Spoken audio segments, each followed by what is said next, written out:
Unbelievable matchup. It was a great game. I thought Texas A&M did a tremendous job, coming off their bye week and obviously starting the game how they started. They were sharp on every possible cylinder. I just thought our guys didn't play with their instincts early on, but we got through that half without having much of a deficit that didn't allow us to come back, right? We came into the locker room with some encouragement. Guys still made plays. We got to the foul line late in that half, but ultimately the tale of two halves is this. Our crowd fought with us, and we made plays. Cruz did a good job early on. Bates did a good job throughout the half. I thought Mark Mitchell did some great things going 6 for 9, but when I made that substitution with Marcus Allen, that was the group that I had to stay with because they deserve it. They took that lead and was able to hold on to it for a couple possessions, but it's very tough at home, and we've been on the other side of it where we've been on the road and we've kept the lead for over 30 minutes of a game. That's a tough situation to be in, and I'm just proud our guys fought back in that second half and was able to take the lead for 5+ minutes. Last possession offensively, hindsight's 20/20.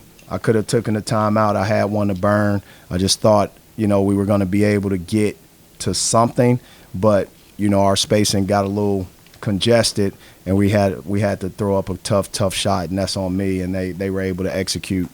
So that one's on me for sure, and I told and apologized to my team for it. Questions? Coach, what did you see on that last play with Wade Taylor? Preseason conference player of the year, make a tough shot. Same thing you guys saw. He was 2 for 7 from the field, 2 for 8 from the 3. And I thought we were able to contest some shots from him early in that half and even throughout the game. And that one was the one that, players make plays. He was able to make the play, and it was a tough contest. Coach, it looked like Marquez Warwick was guarding him. He was guarding Taylor for that final possession. Is that the look you wanted? Is that the personnel you wanted to run with? Well, we knew who was going to shoot the ball. I think everybody in the gym knew that. So at the end of the day, he made a shot. And that we got to live with it. And ultimately, if it was up to me, I would do the same lineup that was out there defensively. Buzz called a timeout. I was able to shuffle my defensive guys in, and ultimately they went back to a play, and Wade made a shot. Jacob, what can you say about the way you performed tonight? Looked like you found your shooting touch early in the game, and you really, penetrated the inside towards the latter stages of the game. How did it go for you today? Like you said, I felt like I felt my touch, today. Just played free, and just, made some plays, felt good, got a groove, kept it going. And, unfortunately we lost, with that happening. But, I think it's a good momentum for me going into the next game and all of us to be able to respond to. Tamar, obviously one of your guys' tougher shooting days. Did that have more to do with A&M's defense, or was that shots that you made that just didn't fall today? Shots just didn't fall. We had the right guys shooting threes and just whatever shots they were, period. We had the right guys taking them. Some of them just didn't fall, like just little bunnies around the rim, even myself. Just look like just uncharacteristic misses, shots that we usually make in the paint or threes, But ball just didn't go in, and sometimes that happens. Coach, in this league you face imposing front lines on a nightly basis, but with A&M, Coleman, and Payne specifically, beyond their physical traits, what makes that such a tough challenge? Well, I think from the standpoint of basketball IQ, those are two good basketball IQ guys. They execute the game plan, but more importantly, Coleman had double-digit rebounds in the first half and only had 5 in the second. I thought we did a better job defensively on him, but majority of his rebounds was on the defensive end. So he had 4 offensive rebounds in the first half, and he ended up with 0 in the second. From the standpoint of Payne gave them a different dimension. He was able to get points in the paint, but also get to the free throw line and shoot over 60% with his 10 makes. I thought 20 points, 4 rebounds from him kind of helped him without a doubt. But what I looked at the most was the 12-0 run and how our guys were able to hold that team to no field goals in 7+ minutes of a game. So I focus on the positive, and we just didn't have too many positive moments that overlapped everything else. From a statistical standpoint, we had 11 offensive rebounds. They had 11, but they turned those 11 opportunities to 18 points. We turned those 11 opportunities to 9. From an analytical standpoint, we ended up with 17 fast break points, which was tremendous because we forced them to 10 steals. We got 10 steals. Live ball turnovers, our guys got up and down the court and was able to get there before their defense got settled. So from an internal standpoint, defensively, I thought we did a great job on Payne. That's what we wanted to give up against a top 10 team, and we wanted to minimize their three-point makes, which is what I think we did outside of that last possession. Coach, you talked about going to Marcus Allen down the stretch with Yeah. the closing lineup. What made you want to go to him in that spot, and what did you see out of him? Well, Marcus Allen has a high basketball IQ on the defensive end. It's far ahead of his offense, but defensively he was in the right places. He has a bigger body. He was able to hold, but also when there was a switch opportunity on the ball screen, if his man set the ball screen, he would be able to guard the ball handlers, and that's why I went with him, and he did everything I asked and everything I knew he would do, especially when it came down to giving his team a spark. And that spark came from both he and Marquez Warwick, who I ended up putting in at the point. It disrupted their shell, and ultimately it defensively, we did a great job. Coach, what did you see them doing to Caleb Grill to keep him from getting clear looks? Well, I think the other thing with Caleb Grill, Caleb was able to get a couple looks, and those looks didn't fall down. He shot 4 threes, and I think all 4 of those threes were wide open.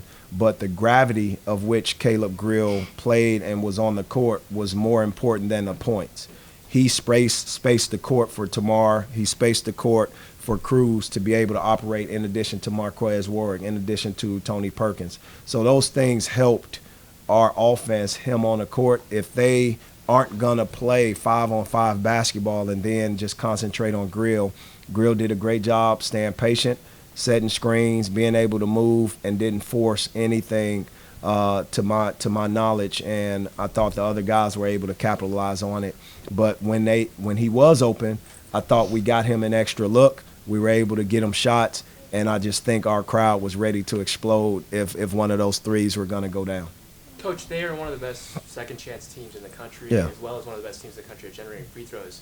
Knowing that, what was the game plan for you guys going into this game, and do you think you guys executed it well enough? Well, we didn't execute the game plan early because there was no fouls called on them. I thought they had 8 to 9 free throws to our 0 attempts to start the game. And, we were in situations where I thought we could have been on the other side of that, where we could have had about 4 or 5 free throws to start the game, and we didn't. And we got to do better. We got to be able to draw fouls in those situations and ultimately sell the play a little bit better. And I thought they sold their play and they got the call, and we didn't sell our play. When it comes down to what they were able to do, they finished with 23 free throws, but they're not one of the top free throw makes and percentages in our conference teams there is. And I think we were able to go 17 for 20 and shoot a high percentage, 85%. And I'm proud of our guys. I'm proud of the fight our guys showed. I'm proud of our arena. It was electric in there. And I'm proud of these two to my right and left and what they were able to provide for their team. And we just didn't come out on the side that we wanted to come out on. The ironic thing about this conference, you can play well and still lose a game. That's how good this conference is. We lost our last 2 games by a total of 7 points to 2 top 10 teams. One on a last second shot, last second 3. How much better do you want our guys to play? I want them to continue to build on and continue to get better and not focus on the past, but learn the lessons and move forward, because that's what's important in this conference. Some questions for Tamar and Jacob? Jacob, between the makes from 3 and the contributions inside, now that you're more than halfway through league play, how do you feel that your game is evolving, adjusting here in the SEC? I'm happy with it. I'm happy with the way it's evolving. The more and more minutes I get, I feel like the more and more I contribute.